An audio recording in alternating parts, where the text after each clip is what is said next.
You are standing at a threshold right now, not metaphorically, not as a figure of speech. Actually, literally, in this precise moment, you are standing at a gate that the vast majority of people on this planet will never even see. They will walk past it their entire lives. They will live and work and sleep and wake and never once feel the edge of it beneath their feet. And you found it. You're here. And the fact that you're here tells me something very specific about what is happening inside your consciousness right now. Your frequency just spiked. That's not a metaphor either. Something in the architecture of how you process reality, how you perceive, how you sense, how you reach out into the field of what is possible. Something in that architecture just shifted upward, not gradually, not slowly, not through years of incremental improvement. It shifted the way a quantum system shifts, all at once, in a single instant, from one state to an entirely different state. And the evidence of that shift is the fact that you found this transmission. Let me be precise about what I mean by the 1%. This is not about money. This is not about status. This is not about being better than anyone else or sitting above anyone in any hierarchy of worth. The 1% I'm talking about is a frequency band, a specific range of consciousness where certain things become visible that are invisible to everyone below it, where certain questions become unavoidable that never even occur to people outside it, where reality itself begins to look different, not because reality changed, but because the instrument you're using to perceive it changed. Most people are operating in a frequency range that keeps them locked in what we might call consensus reality, the shared dream, the agreed-upon version of what is real and what is possible and what a human life is for. They're not bad people. They're not wrong people. They're people whose frequency hasn't reached the threshold yet. And the threshold, the gate between consensus reality and something else, something larger, something that most humans have never accessed. That gate is real. It is specific. It is measurable in its effects. And you are standing at it right now. Here is what I want you to understand before we go any further. The fact that you found this is not an accident. I know that sounds like something people say. I know it sounds like the kind of thing that gets said in transmissions like this one, and that you might be tempted to filter it as performance.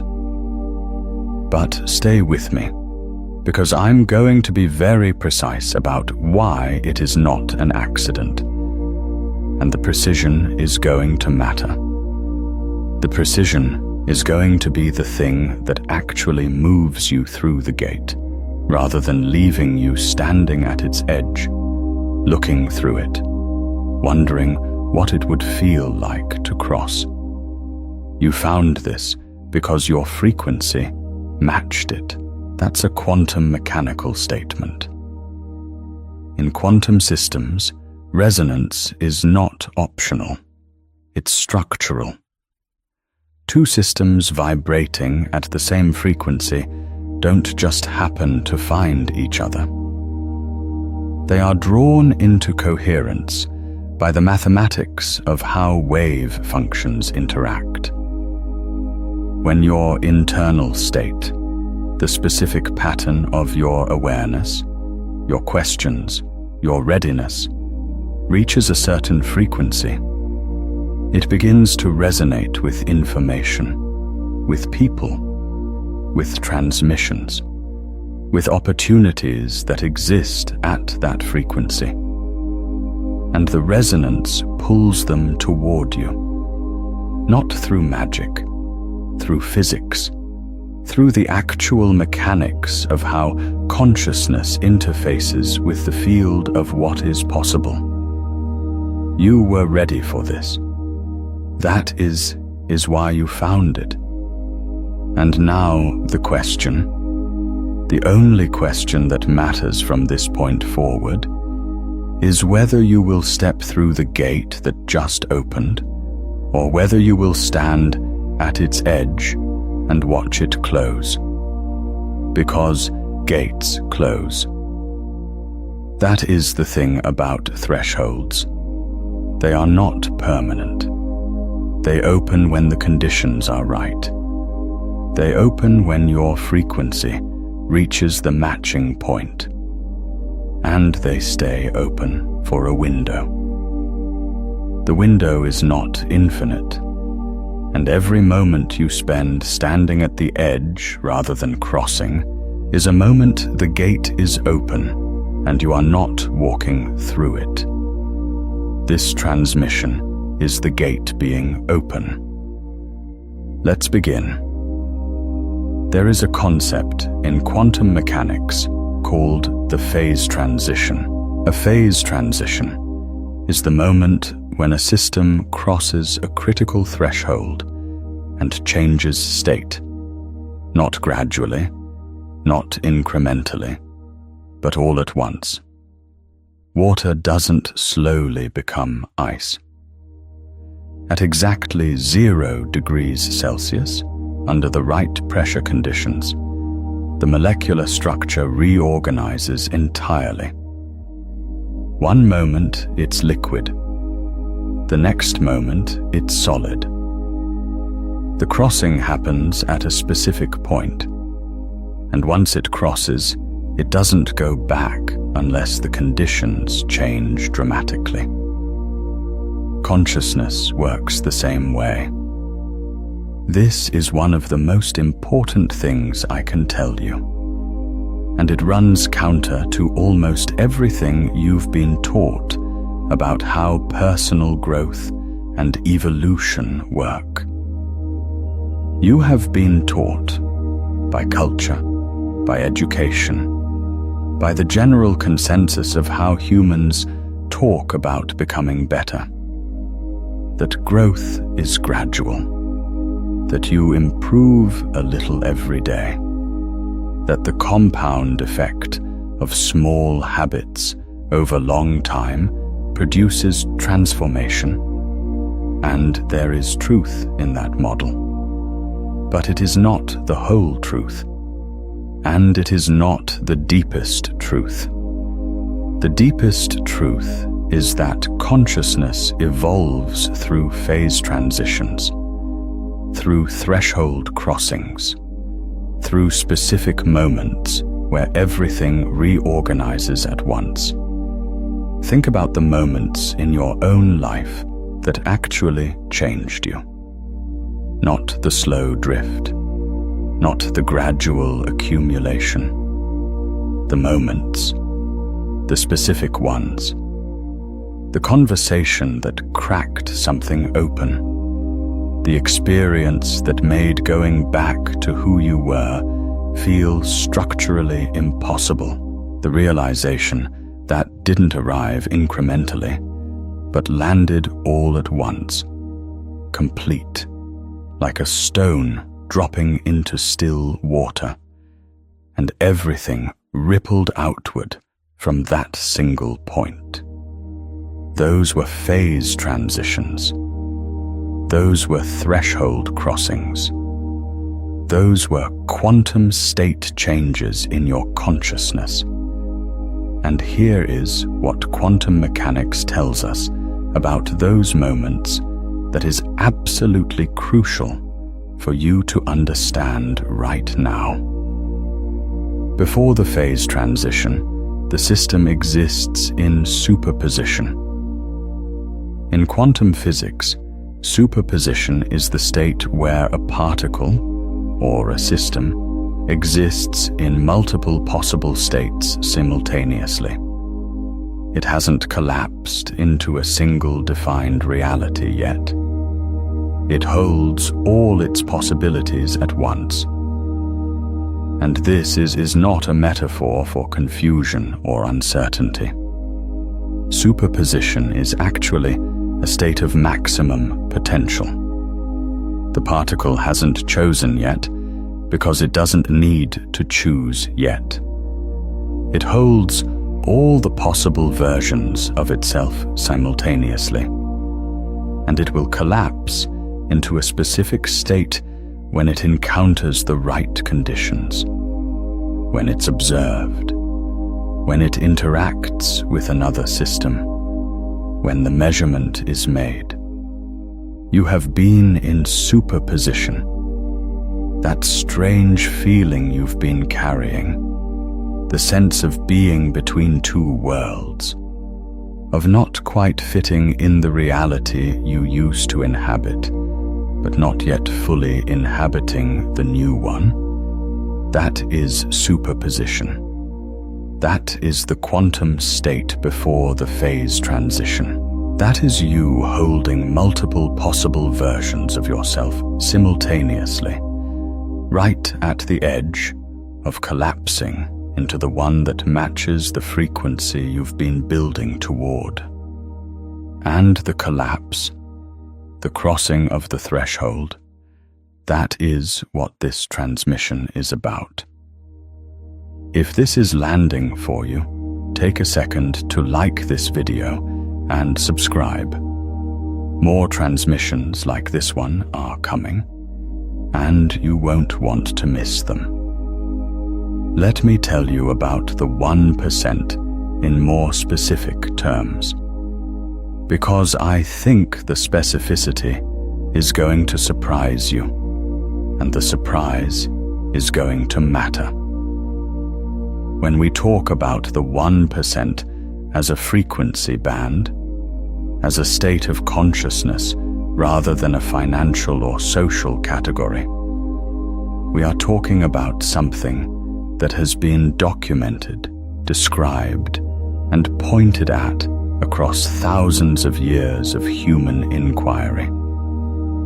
The mystics called it enlightenment, awakening, illumination.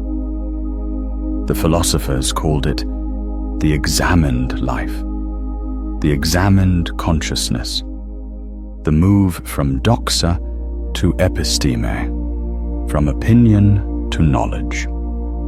The psychologists called it self-actualization, second-tier thinking, post-conventional development. The physicists, the ones willing to go to the edges of what their discipline allows, call it coherent consciousness, non-local awareness, the observer effect in its deepest form.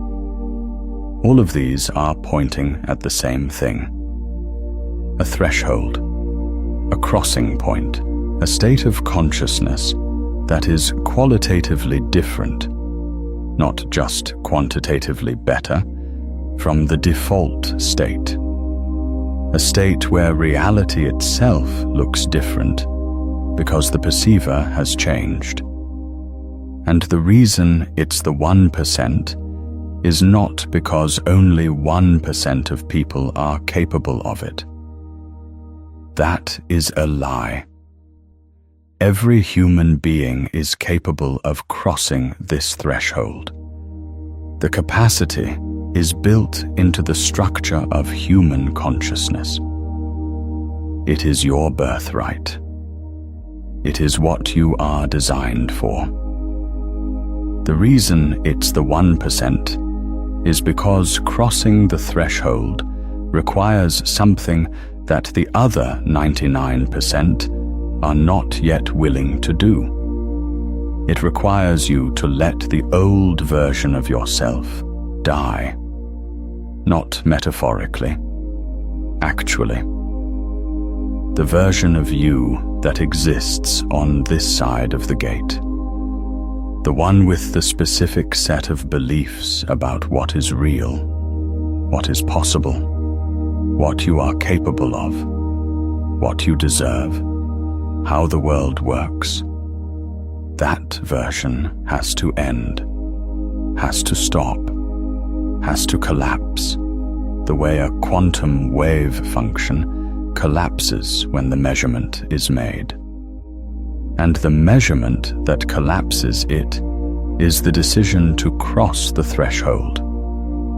Most people won't make that decision, not because they can't, because it feels like death, because the ego, the constructed identity, the self-concept, the story you've been telling yourself about who you are, experiences the dissolution of its current form as annihilation, and the ego is very good at making that feel dangerous, at making it feel like you would lose yourself, at making it feel like there is something precious on this side of the gate that you can't afford to leave behind. But here is what the 1% knows that the 99% doesn't. What you lose in the crossing is not you. It is the cage you've been calling yourself. The version of you that dies at the threshold is the version that was small enough to fit through the gate you've been living inside. The version that emerges on the other side is the one that was always there, always real, always waiting.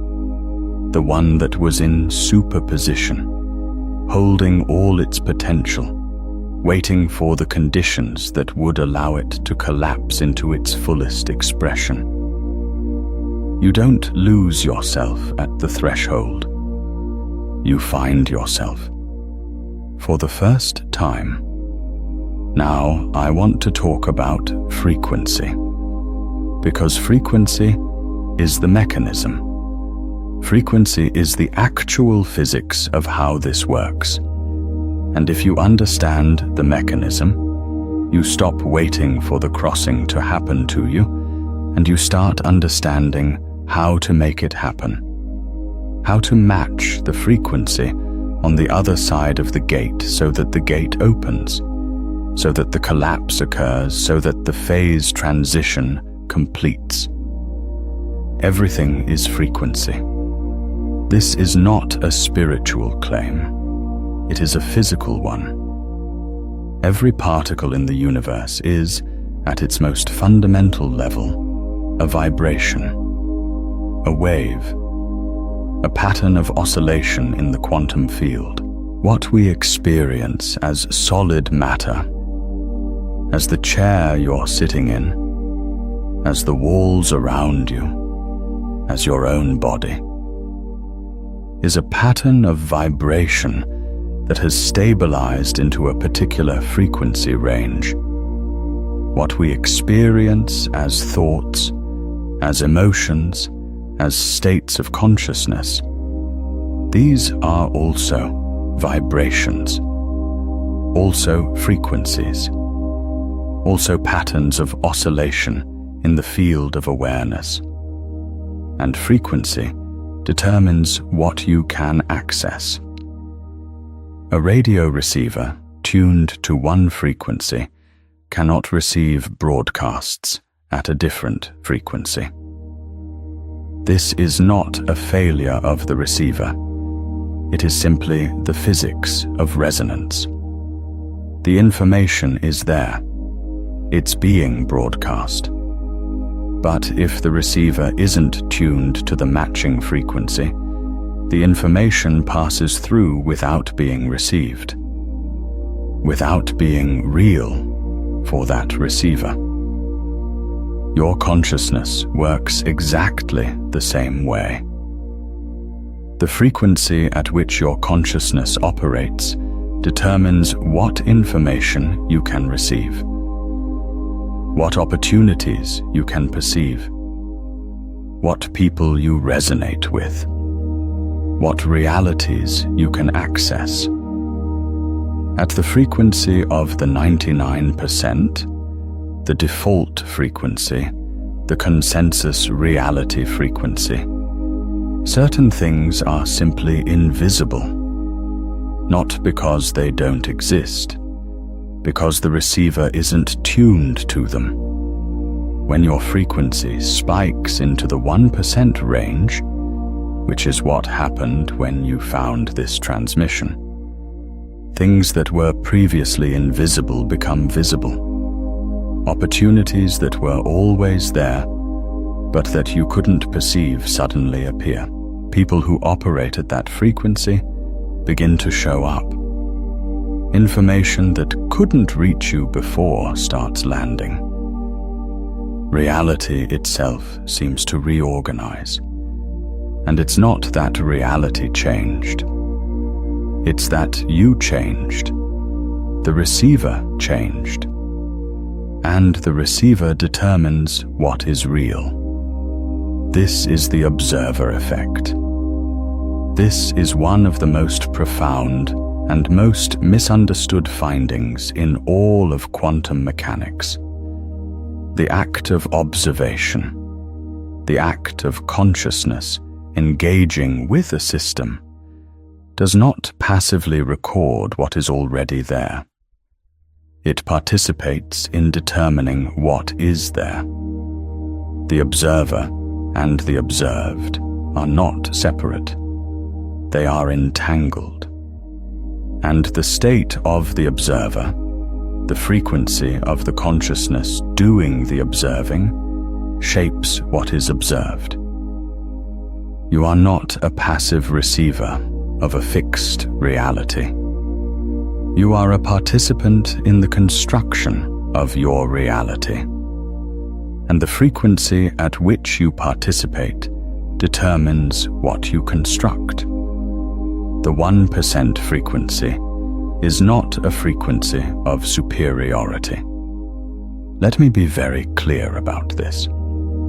It is a frequency of expanded perception, a frequency where more of reality becomes accessible, where more of what is actually possible within human experience becomes visible, where the constraints that feel like walls to people at lower frequencies reveal themselves to be not walls at all, but frequencies, patterns of vibration that can be changed. And the spike, the thing that happened when you found this, is the beginning of that change.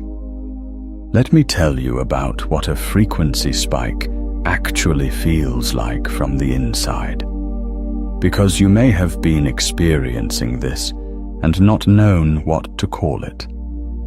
And naming it, being precise about what is happening, is part of how you move through the gate rather than being disoriented by the crossing. A frequency spike feels like restlessness that doesn't have a clear source, like something is pulling at you from a direction you can't quite locate, like the life you've been living, which might be perfectly fine, perfectly comfortable, perfectly adequate, has started to feel like a room with a ceiling that is too low. Not because the room got smaller, because you got bigger, because something in you expanded. And now the space that used to contain you comfortably no longer fits. It feels like the conversations you used to find satisfying have started to feel thin. Like the entertainment you used to consume has started to feel hollow.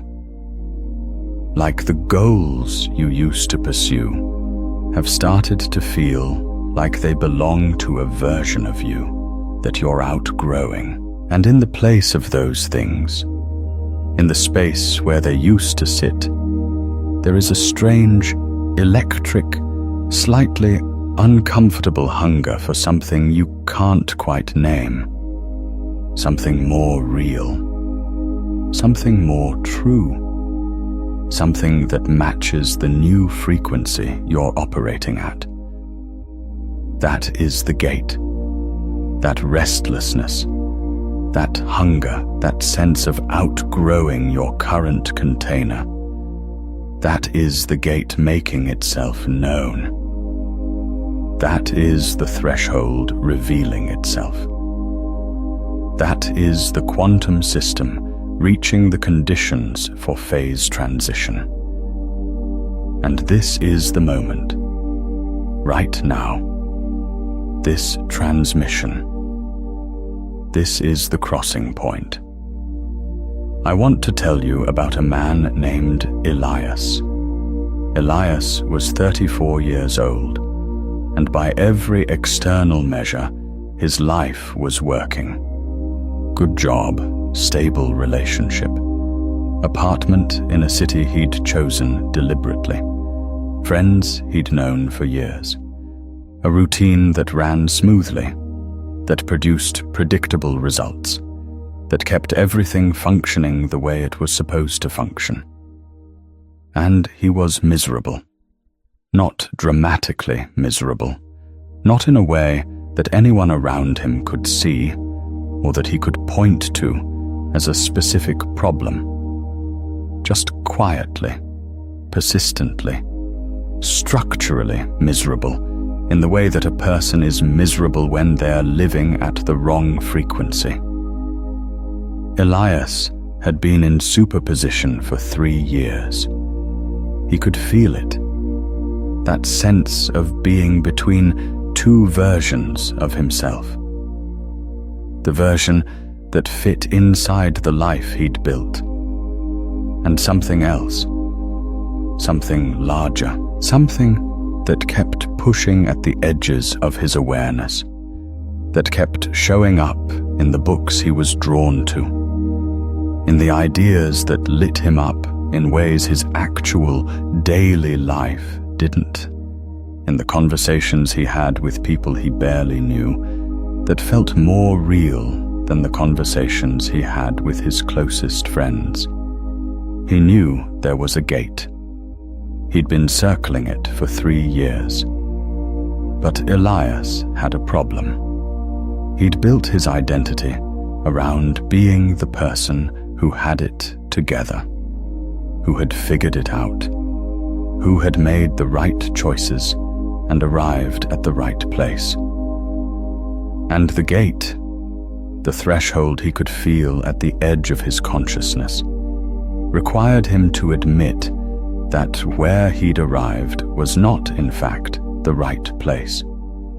That the choices that had been right for who he was at 25 were not right for who he was becoming at 34.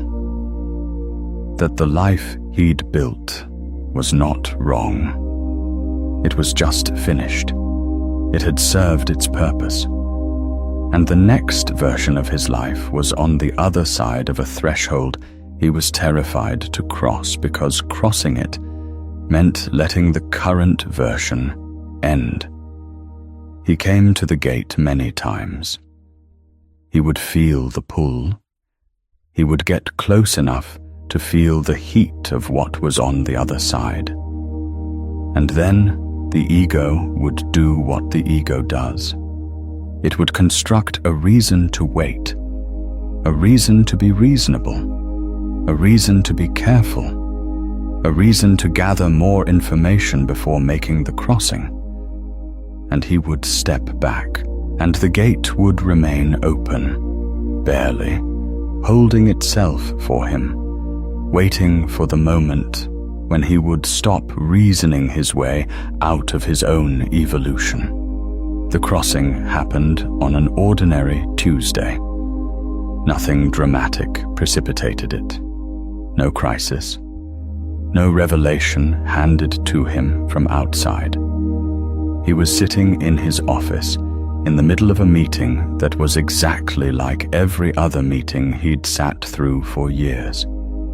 And something inside him simply stopped. Not broke. Stopped. Like a clock that had been running on old energy, finally reaching the end of what it had to run on. And in the stillness that followed, in the quiet that opened up inside him while the meeting continued around him, he heard something. Not a voice, a frequency, a vibration that was his own, his actual own, not the performed version, not the constructed version. And it was so much larger than the room he was sitting in that the room suddenly looked like a cage. And he crossed. He didn't quit his job that day. He didn't blow up his life. That's not what crossing the threshold means. What he crossed was internal. He crossed the line between performing a life and actually living one, between operating at the frequency of who he'd decided to be and operating at the frequency of who he actually was. Between the 99% reality, the consensus dream, the agreed-upon version of what was possible, and the 1% reality, where he could see, suddenly and completely, what he was actually capable of, what was actually available to him, what his life could actually be. And from that crossing point, everything changed.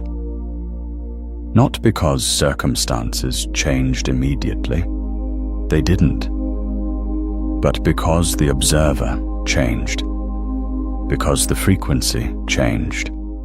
And when the frequency changes, what the frequency can access changes. What becomes visible changes. What becomes possible changes. The gate was the same gate it had always been. The other side was always there. But Elias had to reach the frequency that matched it before he could cross. He reached it on a Tuesday, in a meeting, when the old energy ran out. Your Tuesday might be right now. I want to ask you something, and I want you to sit with it before you answer. Think about your own crossing history. The moment you knew, beyond any argument, that you had stepped through something and could not go back. The conversation, the realization, the ordinary Tuesday of your own life when the old energy ran out. Tell me about it in the comments. Not the story you've rehearsed. The real one. The one where you felt the gate open beneath you. Let me talk about what is on the other side of this gate, because I think one of the things that keeps people standing at the threshold, keeps them circling the gate without crossing, is that they don't have a clear picture of what they're crossing toward. They know what they're leaving. They can feel the weight of the current version of themselves, the constraints of the current frequency, the ceiling of the current container.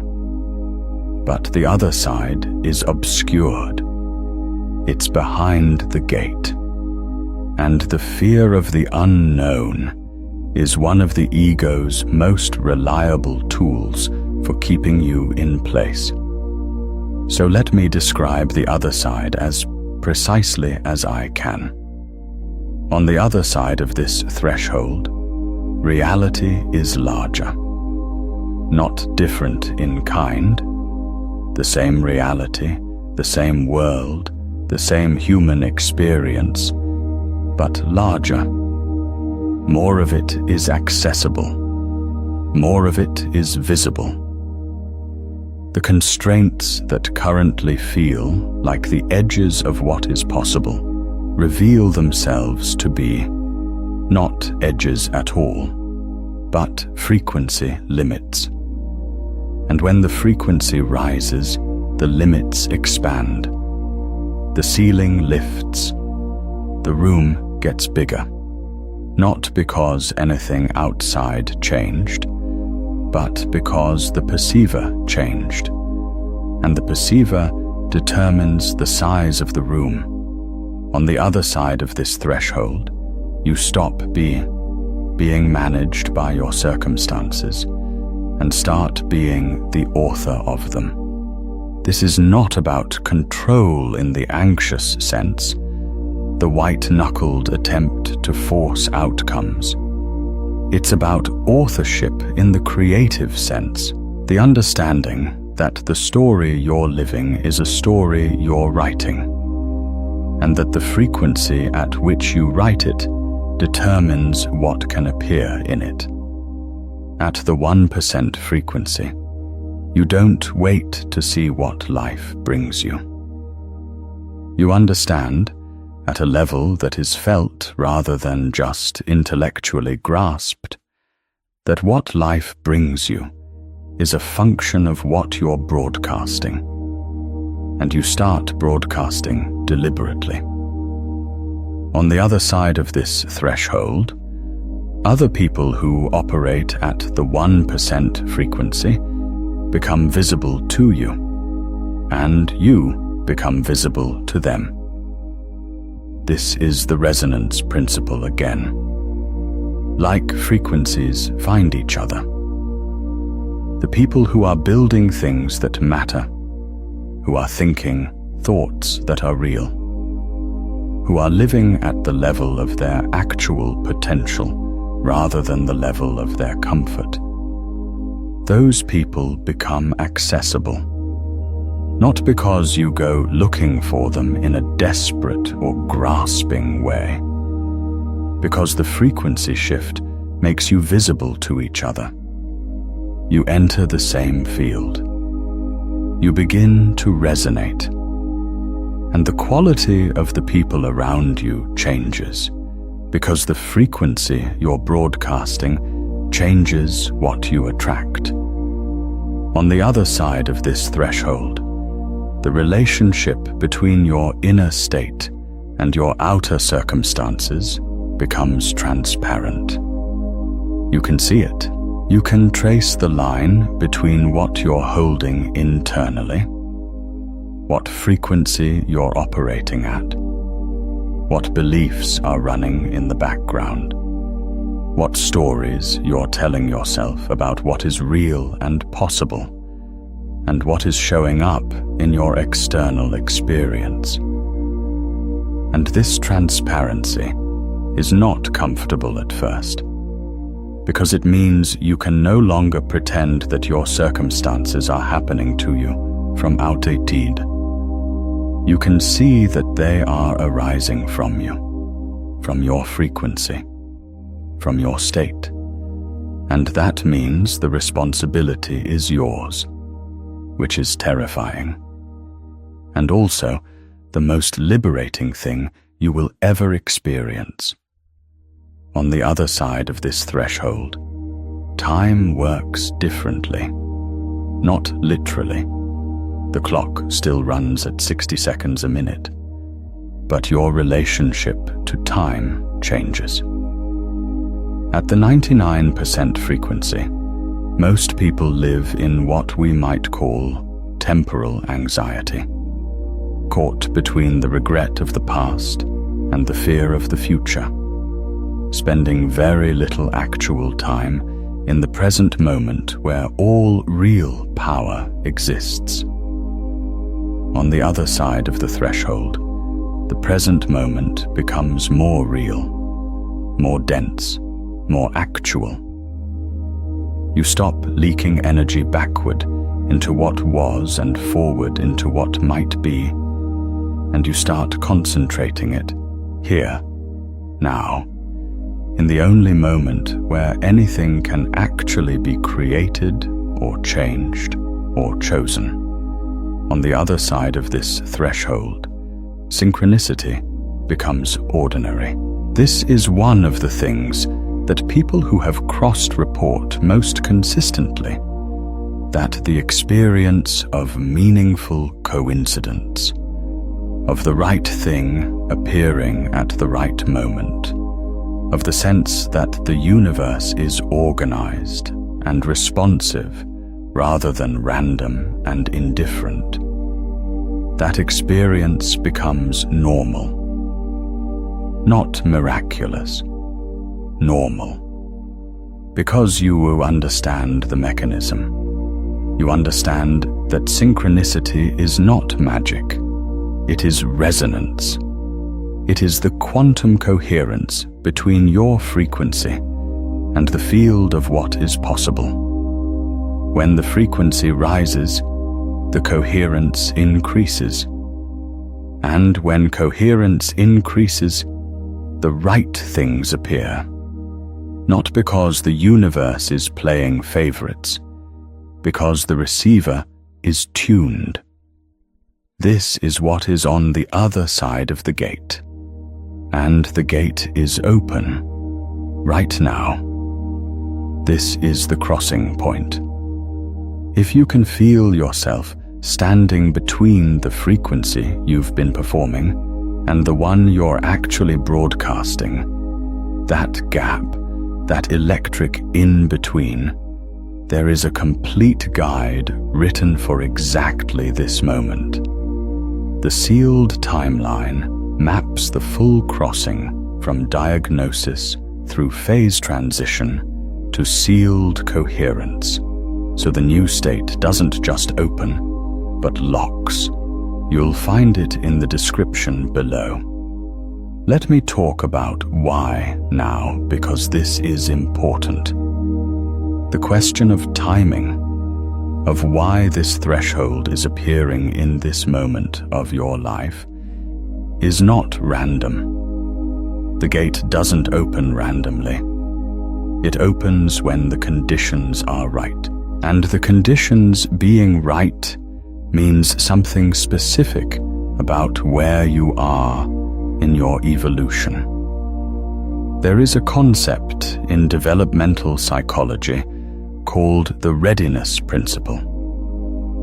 The idea that learning, real learning, the kind that actually changes the structure of how you think and perceive, only happens when the learner is developmentally ready for it. You can expose a child to calculus at age 4, and nothing will stick.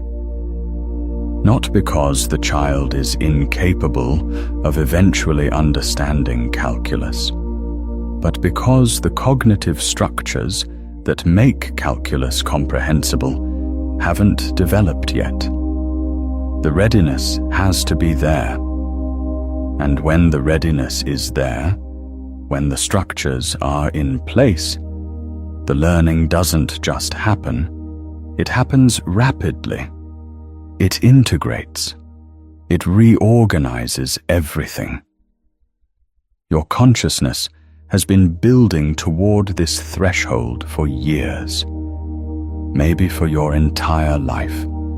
Every experience that stretched you, every moment that cracked something open, every loss that dismantled something that needed to be dismantled, every joy that showed you what was actually possible, every question that you couldn't answer with the framework you had, every restless night when something in you knew there was more than what you were accessing.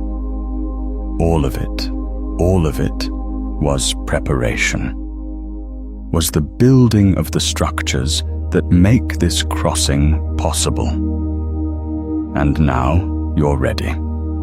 The gate is open because you're ready.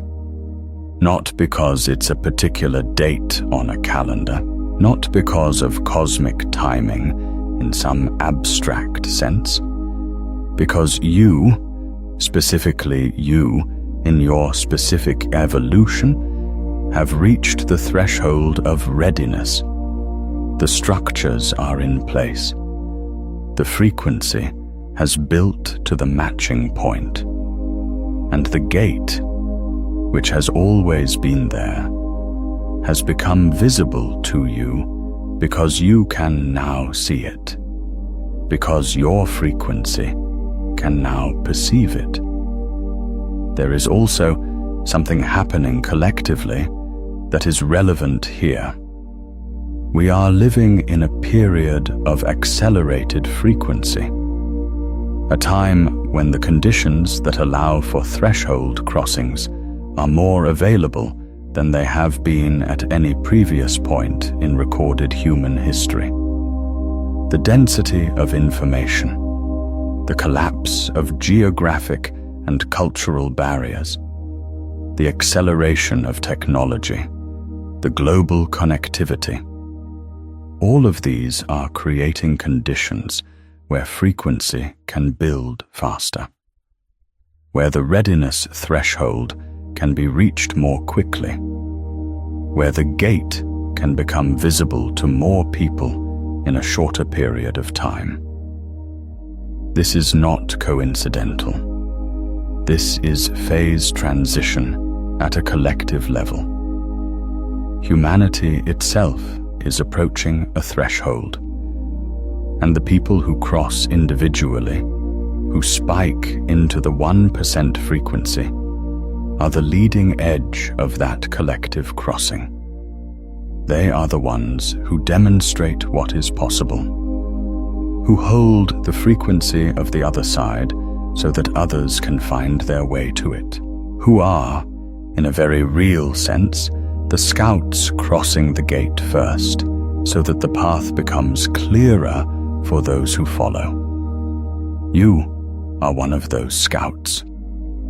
The fact that you found this transmission, that your frequency spiked to the point where this became visible, where this resonated, where this landed, that is not just about your individual evolution. It is about your role in the collective one. The 1% who cross the threshold don't just transform their own lives. They raise the frequency of the field. They make the gate more visible. They make the crossing more possible for everyone around them. This is the weight of the exception. This is what it means to be the 1%. And it is why the gate being open right now matters so much. Not just for you, for everyone whose frequency will eventually match yours. For everyone who will look at your life, at what you built after the crossing, at who you became after the threshold, and find the courage to cross their own gate. The gate is open, now. This is the moment. Where are you in this right now? Are you circling the gate, feeling the pull but not yet crossing? Or did something in this transmission move you through something? Tell me in the comments. I read them. And the field of people who respond to that question is itself a threshold community. People finding each other at the edge of the same crossing. I want to give you a practice now. A crossing practice. Something you can do, not just intellectually engage with, but actually do, that will help you complete the threshold crossing that this transmission is initiating. Because understanding the gate is not the same as walking through it. And I don't want you to leave this with a beautiful intellectual framework that sits in your mind as an interesting idea. I want you to leave this having actually moved, having actually crossed something, even if that crossing is internal. Even if it begins with a single step that only you can see. Find a place where you can be still for a few minutes. If you're moving, if you're driving, if you're doing something that requires your attention, hold this for later and come back to it when you can be still. Because what I'm about to walk you through requires your full presence. It requires you to actually be at the gate, not just thinking about it. Close your eyes if that's safe and comfortable. And take 3 breaths that are deeper than your normal breathing. Not forced, just intentional, just a little more full than what you usually take. And as you breathe, I want you to feel the place in your chest, or your gut, or wherever in your body you feel things before you know them in your mind, where the frequency lives, the place where you feel the pull, the place where something has been restless, the place where the gate has been making itself known. You know the place. You've felt it. Maybe you've been trying not to feel it, because feeling it means you have to do something about it. But feel it now. Feel the edge of it. Feel the heat of it. Feel the way it pulls toward something you can't quite see, but can absolutely feel. That pull is the gate. That is the threshold. That is the frequency on the other side calling to the frequency that is building in you, creating resonance, creating the quantum coherence that makes the crossing possible.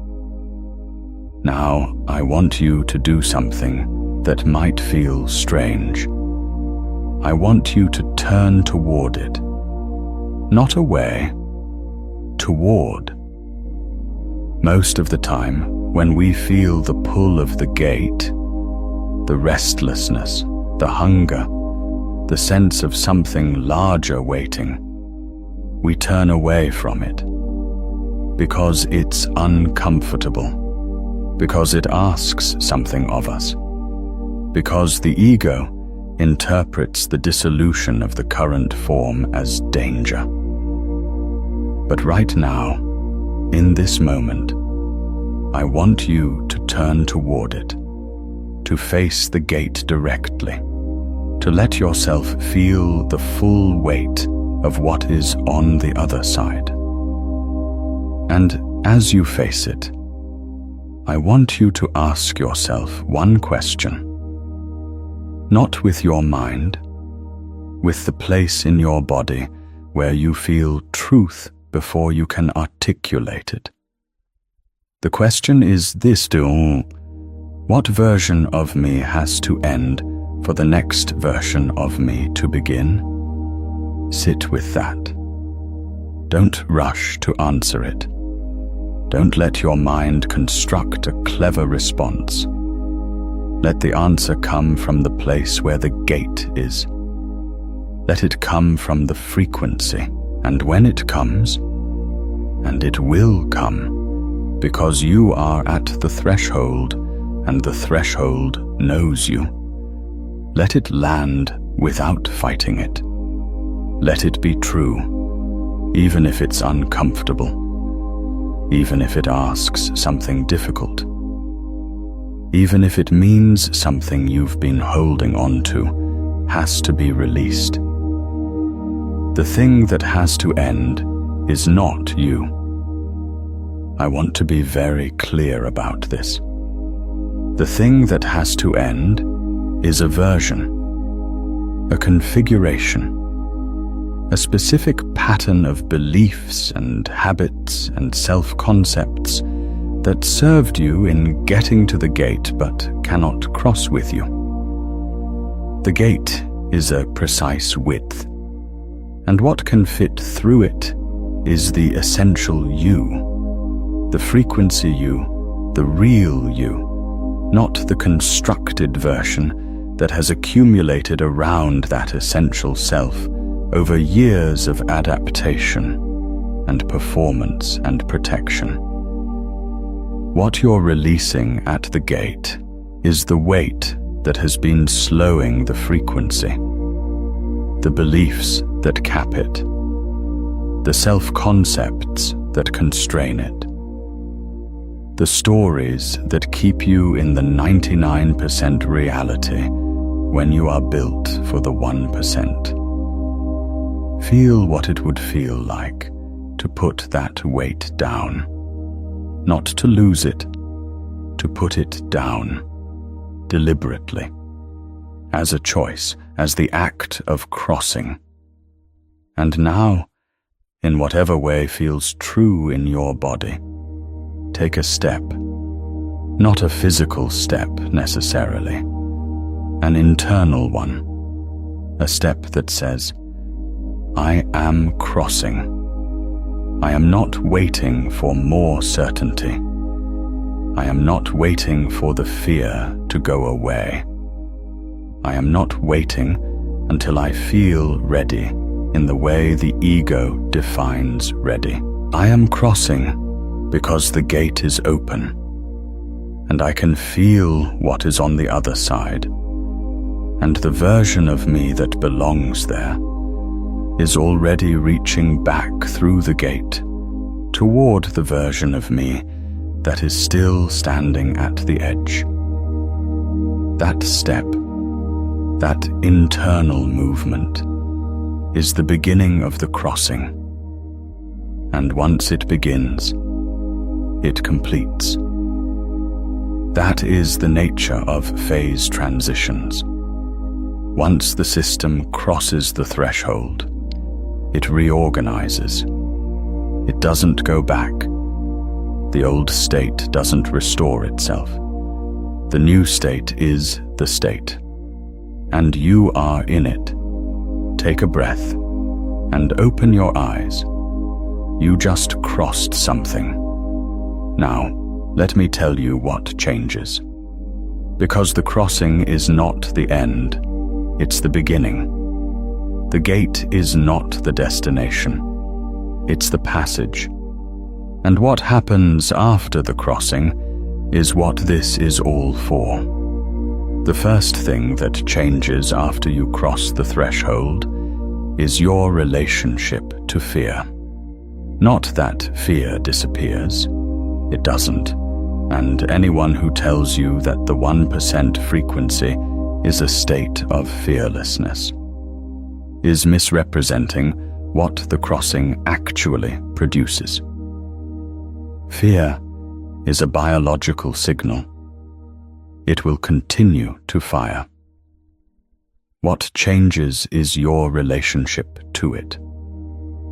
At the 99% frequency, fear is a stop sign. It is a wall. It is a reason not to move. At the 1% frequency, fear becomes a compass. It points toward the gate. It marks the location of the next threshold, because the things that frighten you, the things that make the ego contract, that make the constructed self feel threatened, those are precisely the things that are on the other side of the next crossing. Fear stops being the reason to stay and starts being the map to where you need to go. The second thing that changes is your relationship to failure. At the 99% frequency, failure is evidence that you were wrong to try. It is a verdict. It is the universe telling you that you overreached, that you should have stayed where it was safe, that the gate was not for you. At the 1% frequency, failure is data. It is feedback from the field about the frequency you were operating at when you made that attempt. It tells you where the adjustment needs to happen, not whether you should be attempting at all. The crossing doesn't protect you from failure. It changes what failure means. And when failure means data rather than verdict, you stop being managed by the possibility of it. The third thing that changes is your relationship to other people's opinions. This one is subtle and important. At the 99% frequency, other people's opinions about you are a significant source of data about your own value, about whether you're on the right track, about whether what you're doing makes sense. This is not weakness.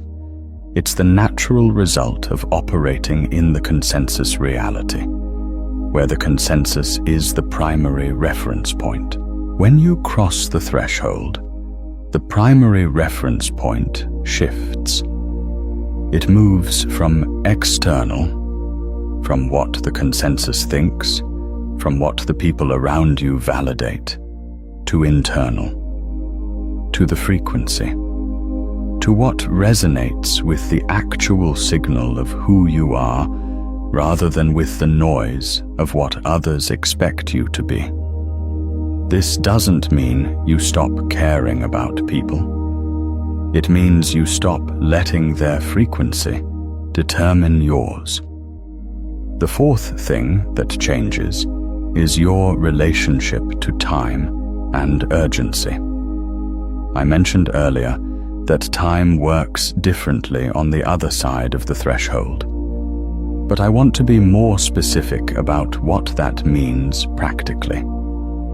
At the 99% frequency, most people operate under a scarcity of time. The sense that there is never enough of it, that they are always behind, that the clock is working against them. This creates a particular kind of action, reactive, anxious, driven by the fear of not doing enough rather than by the clarity of what actually matters. At the 1% frequency, the relationship to time reorganizes. Not because you have more of it, you don't, but because the clarity about what matters increases so dramatically that the noise of what doesn't matter falls away. And when the noise falls away, the signal becomes clear. And when the signal is clear, action becomes precise rather than frantic. You do less, but what you do lands more completely. You move differently, not slower, more accurately.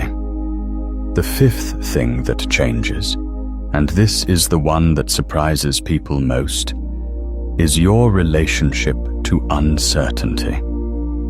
The 99% frequency is fundamentally oriented toward certainty, toward knowing what is going to happen, toward having a plan that guarantees the outcome, toward eliminating the unknown before taking the step. And this orientation toward certainty is one of the primary mechanisms that keeps people at the gate rather than crossing it. Because the gate, by definition, opens onto something you haven't experienced yet. Something you can't fully know in advance. Something that requires you to cross before you can see where you're going. The 1% frequency is not comfortable with uncertainty in the sense of liking it, but it is capable of moving through it, of crossing the gate without waiting for certainty that will never come before the crossing, of understanding that certainty is a product of crossing, not a prerequisite for it. You don't become certain and then cross. You cross and then become certain. The sequence matters. Let me talk about something that people rarely discuss honestly when they talk about the 1% frequency, about threshold crossings, about the gate. And that is the cost of crossing. There is a cost. I would be doing you a disservice if I described the other side of the gate as only gain, only expansion, only opening. The crossing is also a loss, and the loss is real, and it deserves to be named. When you cross the threshold, when you spike into the 1% frequency and stay there, some things that were part of your life will no longer fit. Some relationships will not survive the frequency differential. Not because the people in them are bad, not because you are better than them, but because frequency determines resonance. And when your frequency changes significantly, some of the connections that were built at the old frequency will begin to feel strained, will begin to feel like you're translating between two languages that are increasingly divergent. And some of those connections will end, not dramatically necessarily, but they will end, or they will transform into something different, something that fits the new frequency. But the form they had before the crossing will not survive. Some of the goals you had before the crossing will also not survive. Not because they were wrong to have, they were right for who you were. But the version of you that emerges from the crossing will have different goals, will want different things, will be oriented toward a different kind of life. And the goals that belonged to the old version, the ones that the ego constructed to feel safe, to feel successful, to feel validated by the consensus, those goals will feel hollow on the other side. And releasing them, even when they were goals you worked hard for, even when they were goals that people around you admired, releasing them is part of the cost. The comfort of the known is also lost. This is perhaps the most persistent cost. On the other side of the threshold, the known, the familiar, the predictable, the safe, is smaller than it was before, because you've expanded, because your frequency range is wider, because what is known to you now includes things that were previously invisible, and the expansion of the known is wonderful, but it also means that the old comfort, the comfort of fitting inside a container that matched your previous size, is gone. You can't go back into the small room, not because the room is locked, because you don't fit anymore, and the largeness of the new space, while ultimately exhilarating, can feel lonely at first, can feel exposed, can feel like more space than you know what to do with. I'm telling you this not to discourage you. I'm telling you this because the people who cross the gate and then feel the cost and interpret the cost as evidence that they made a mistake. Those people sometimes try to go back, and you cannot go back. The phase transition is irreversible. The old state doesn't restore, and trying to force yourself back into the old frequency, trying to shrink back into the old container, is one of the most painful things a human being can do to themselves. It is fighting the physics of your own evolution. The cost is real, and it is worth it. Both of those things are true simultaneously. The loss of what didn't fit is the making of space for what does. The ending of relationships that couldn't survive the frequency differential is the opening of space for relationships that resonate at the new frequency. Relationships that are more real, more nourishing, more aligned with who you actually are. The hollow feeling of old goals falling away is the clearing of space for goals that actually matter to the version of you that crossed the gate. The loss of the small comfort is the gaining of the large life. But you have to be willing to hold both truths at once. The cost and the gain, the ending and the beginning, the death of the old version and the birth of the new one. That capacity to hold paradox, to sit with both sides of the threshold simultaneously, is itself a marker of the 1% frequency. It is one of the things that becomes possible on the other side of the gate. Let me tell you about a woman named Sarah. Sarah had crossed a threshold once before, years earlier, in a way that she hadn't fully understood at the time. She'd left a life that looked successful from the outside, a career that paid well, a relationship that was stable, a city that everyone agreed was the right city to be in, and she'd followed something she couldn't name.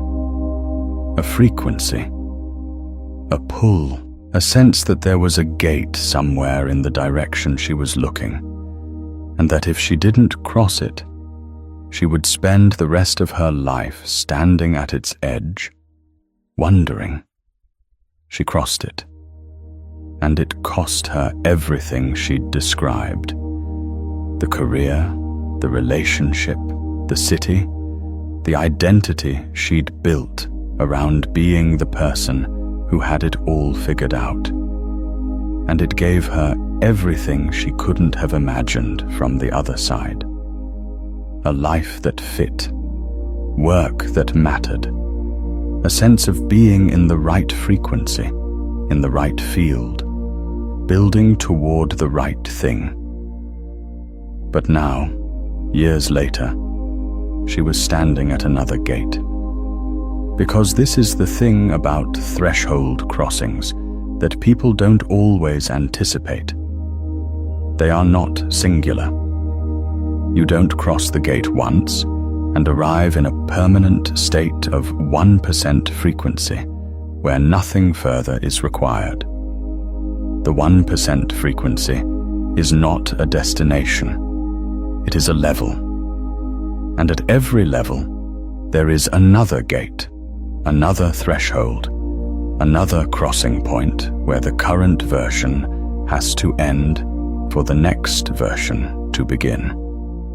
Sarah's second gate was harder than the first, not because the crossing was more dramatic, but because she knew what it cost.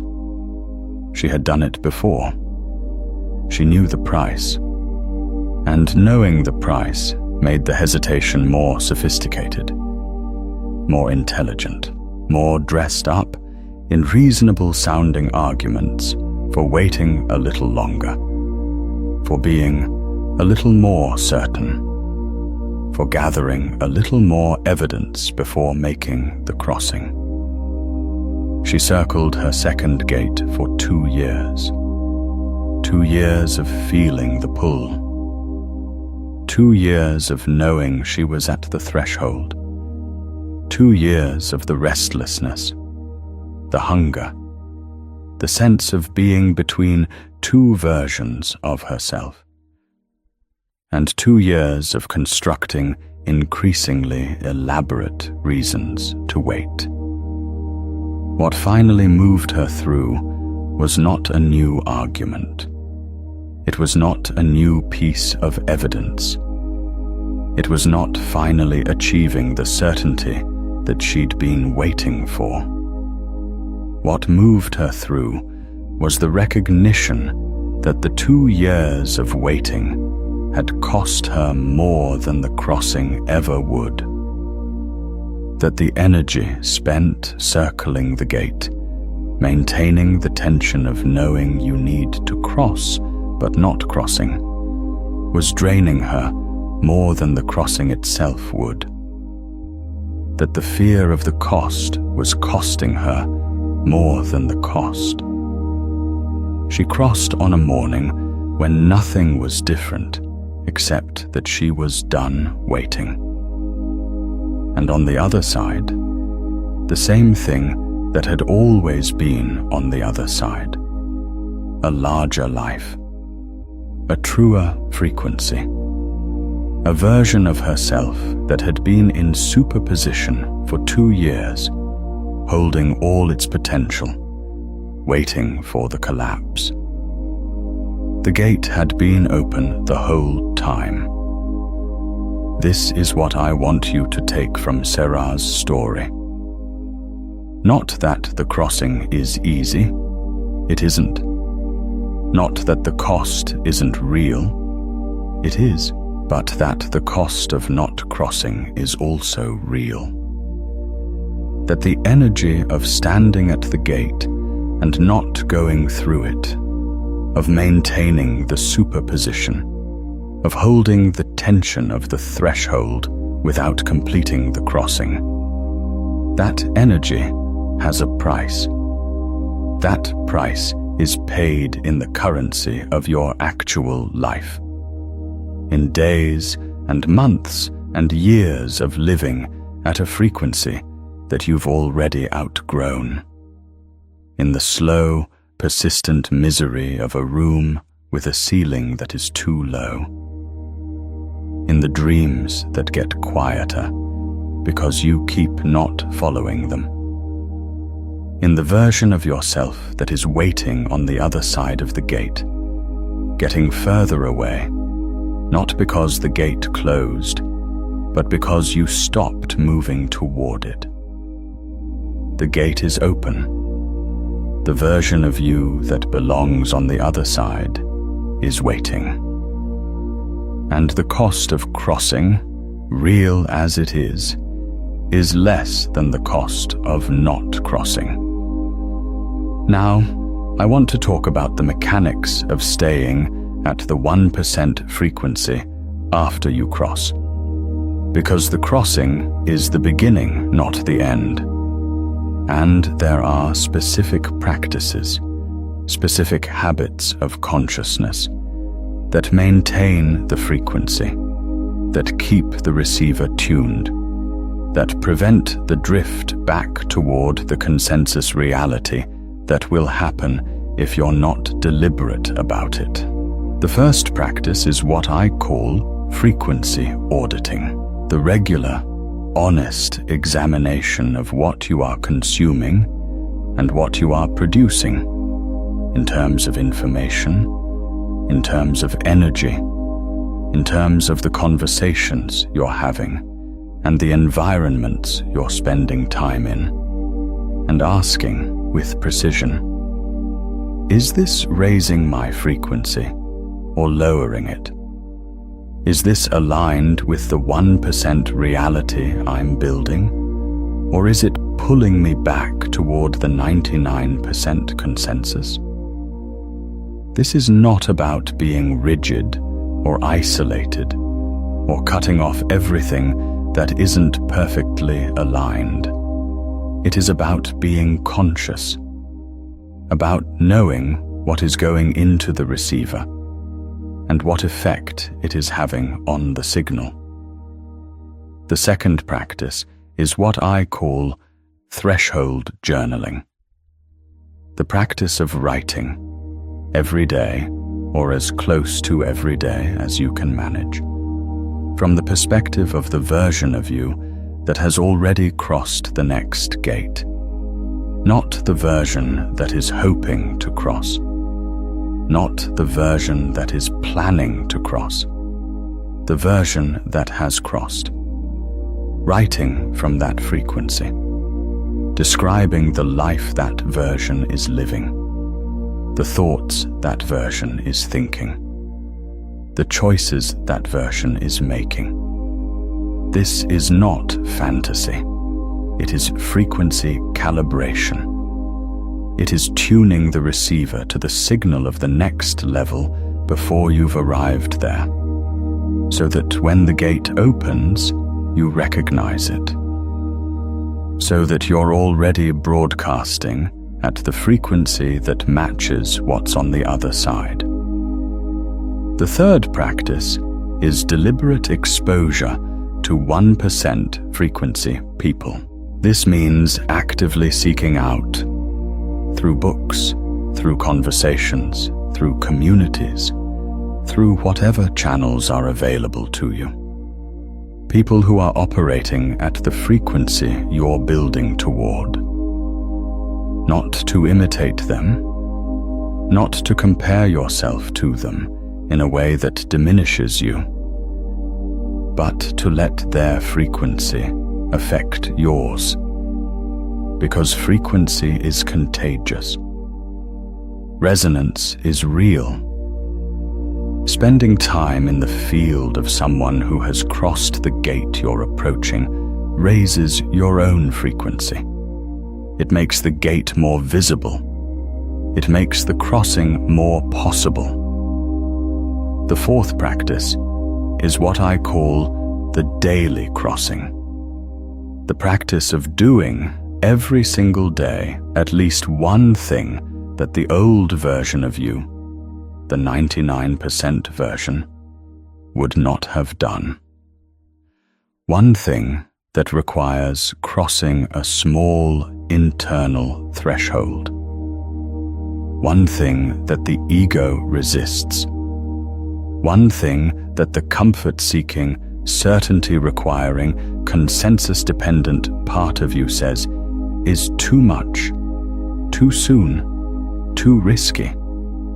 Not recklessly, not self-destructively, but deliberately. Because the crossing muscle, the capacity to move through gates rather than standing at their edges, is a muscle. It is built through use, and the daily crossing practice keeps it strong, keeps it ready, keeps you in the habit of moving through thresholds rather than accumulating them. The fifth practice is silence. Deliberate, regular, protected silence. Not the passive silence of having nothing to do, but the active silence of creating space for the frequency to be heard. The 1% reality, the signal that is always broadcasting, the gate that is always there, is not loud. It is precise. It speaks in frequencies that are easily drowned out by the noise of the 99% world, by the constant input, the constant stimulation, the constant demand for attention that characterizes the consensus reality. Silence is where the frequency becomes audible, where the gate becomes visible, where the next threshold reveals itself. The practice of regular silence is not optional for people who are serious about staying at the 1% frequency. It is structural. It is the maintenance of the receiver.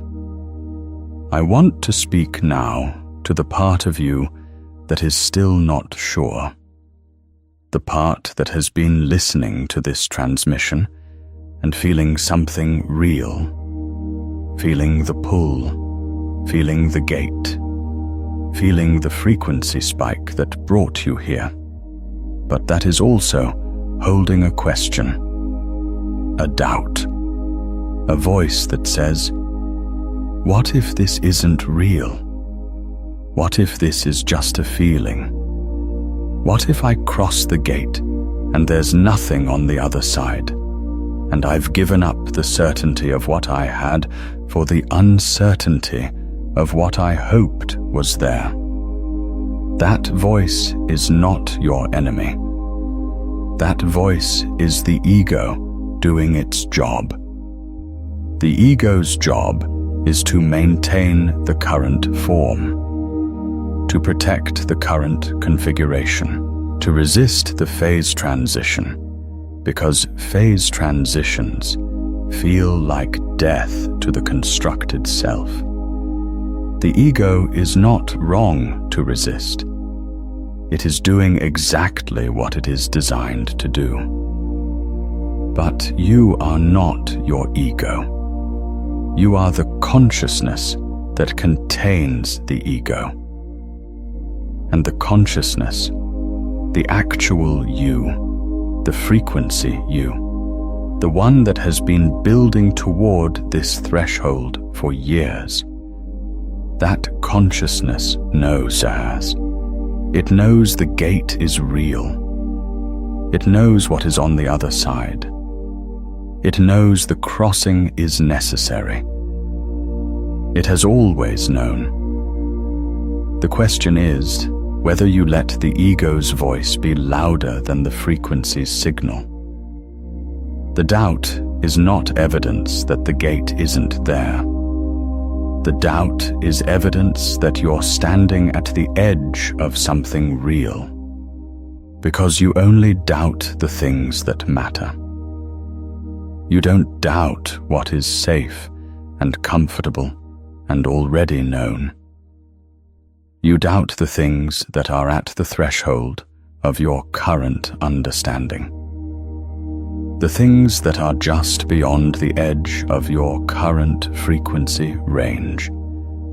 The things that require crossing to know. The doubt is the gate making itself known. And here is what I know about you. What I can say with precision based on the fact that you are here, that you found this, that your frequency spiked enough to make this visible and real and resonant. You are not someone who crosses nothing. You have crossed gates before. You have stood at thresholds and moved through them. Even when it was hard, even when it cost something, even when the ego said, wait. You have a crossing history. You have evidence in your own life that the other side of the gate is real, that the version of you that emerges from the crossing is more real, more true, more alive than the version that stood at the edge. You have done this before, and you can do it again. You are doing it right now. The frequency spike that brought you here, that is the gate opening. The resonance you feel with this transmission, that is the matching of your frequency to what's on the other side. The restlessness, the hunger, the sense of being between two versions of yourself. That is the superposition resolving. That is the wave function collapsing. That is the phase transition beginning. You are in the crossing right now, not after you finish this transmission, not after you decide you're ready, not after you gather more evidence or more certainty or more permission. Now, in this moment, in this breath, in the fact that you are here and the gate is open and something in you said yes to this when it could have said no. Let me talk about the community of threshold crossers, because you are not doing this alone. That is something that needs to be said clearly and held clearly, because one of the disorienting effects of the frequency spike is the sense of isolation, the sense that you have moved into a frequency that the people around you can't quite reach, that the conversations you want to have are not available in your immediate environment, that the version of yourself that is emerging from the crossing is not yet fully seen or understood by the people who knew the old version. That isolation is real, and it is temporary, because as your frequency stabilizes at the 1% level, as the crossing completes and the new state becomes the state, the resonance principle begins to work in your favor. The people who operate at this frequency begin to find you. The community that is built at the level of the actual you, not the performed version, not the consensus-compatible version, begins to form. Not because you went looking for it desperately, because the frequency drew it. And that community, the community of people who have crossed their own thresholds, who are operating at the 1% frequency, who are building lives that match their actual capacity rather than their comfort level. That community is one of the most profound things available on the other side of the gate. Because in that community, you don't have to translate. You don't have to make yourself smaller to fit. You don't have to explain the frequency, because everyone in it is already operating there. You can speak at the level of your actual understanding and be met there. You can bring the full version of yourself and have it recognized. This is available to you. It is on the other side of the gate, and the gate is open. I want to speak to something that has been underneath this entire transmission, something that has been present in every section, in every concept, in every story, but that I want to name directly now, because naming it directly is part of the crossing. The reason you are the exception is not because you are special in the sense of being better than other people. It is because you have said yes to something that most people say no to. The capacity is universal. The gate is available to everyone. The frequency can be reached by any human consciousness that is willing to do the work of reaching it. What makes you the exception is not your inherent superiority. It is your willingness. Your willingness to feel the pull and move toward it rather than away from it. Your willingness to face the gate rather than avoid it.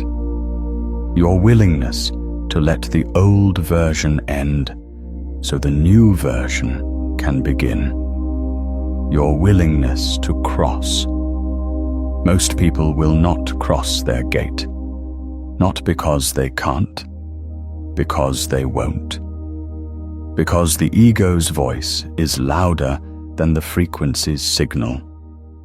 Because the comfort of the known is more immediate than the promise of the unknown, because the cost of crossing feels more certain than the gain. And so they stand at the gate, sometimes for years, sometimes for a lifetime, feeling the pull, feeling the restlessness, feeling the sense of something larger waiting on the other side. And they don't cross. You are crossing. That is what makes you the exception. That is what puts you in the 1%.